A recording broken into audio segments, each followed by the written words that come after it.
studies, no? Marami na silang mga biblical scholars. So, wala nang role si Padua. Kaya nag-transfer siya sa Franciscan and he was the one, no? Nagturo ng theology sa Franciscan order. And this time, no, prolific, excel sila, marami silang mga doctors, no? Na behind ang mga Agustinian ngayon, no? Kunti ang mga doctor, but ang mga Franciscan marami. So, it influenced the order of Franciscan through sa pag-transfer ni Padua sa kanilang order. So ngayon, ating pagnilayan, no, ating tingnan, ating buhay, kasi ang buhay natin sa mundong ito, we are relational. We cannot go away with relation. No? Sino kaya ang tao na magpalayo, no, magpalayo sa ibang tao? Hindi pwede yan, no? Kasi pag tayo lang sa buhay natin, who will correct us? No? We will not develop, we will not grow. Pero may iba naman, no, nga gusto silang lumayo sa tao kasi a lot of mga uniqueness, differences na dapat nating intindihin.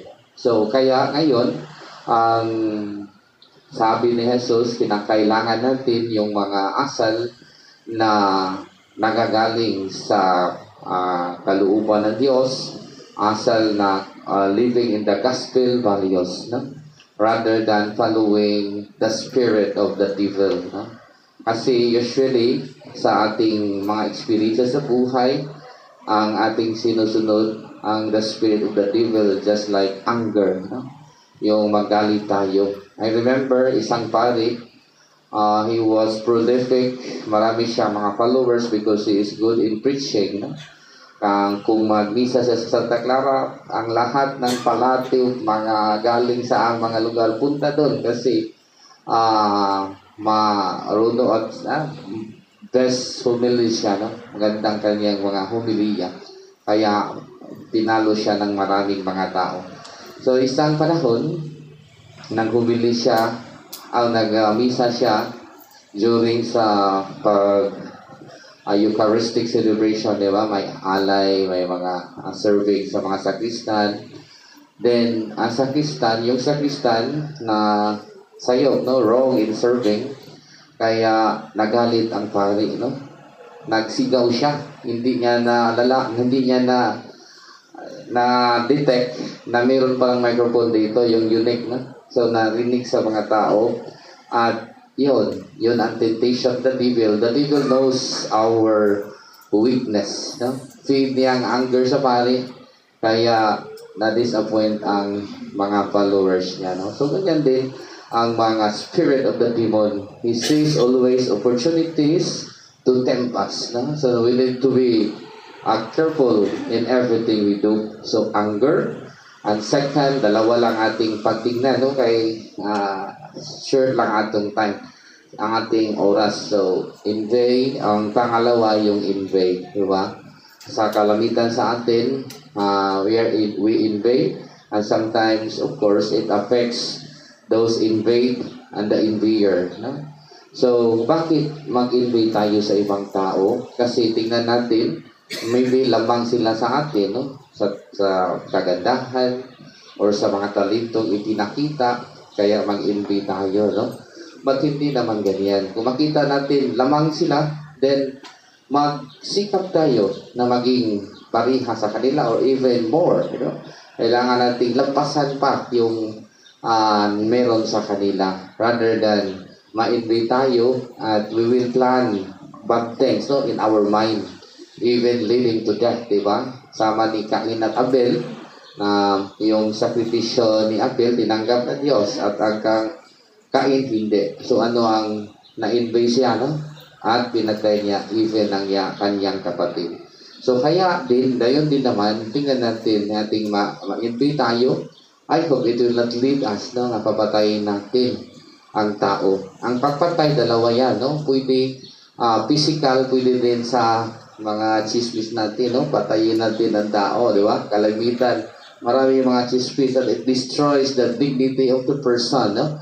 Nawala na siyang dignity at ang mga tao makita sa kanya, he has a poor image, no? So, ang Panginoon natin, sa dabihan tayo in our relationship, because we cannot go away with relationship with the Spirit of God.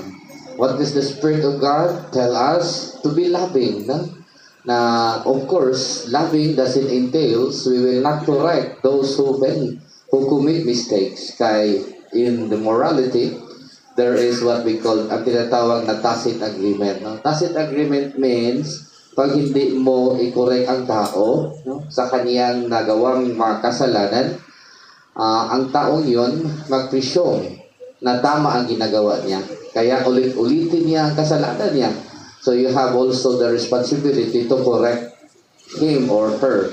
Sa amin mga Agustino, mayroong tinatawag na paternal correction. No?